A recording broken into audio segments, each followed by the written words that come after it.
Welcome to the Learning Pines YouTube. We hope this video helps. You start by narrowing variables. Check that Unreal Editor, engine build, and project files match exactly, and disable mismatched plugins. Once done, free system resources, close browsers, editors, and heavy tools so GPU and RAM have at least 25% headroom.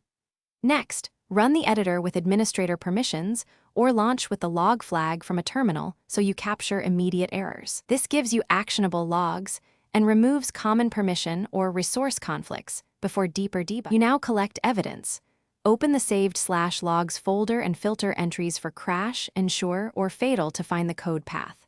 Once identified, reproduce the crash with the simplest steps possible: one map, one asset, one input, so you isolate the trigger. Make sure to toggle suspect plugins and test in a debug game or development build. This gives symbols and clearer stack traces. If crash points to a module, comment or temporarily remove that module and retest to confirm causation.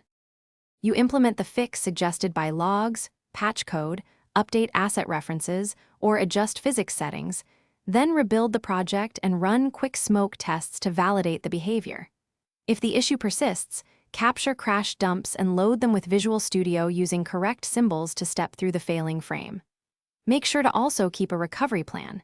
If debugging stalls, revert to the last stable commit or restore a clean project backup so production work can continue while you investigate.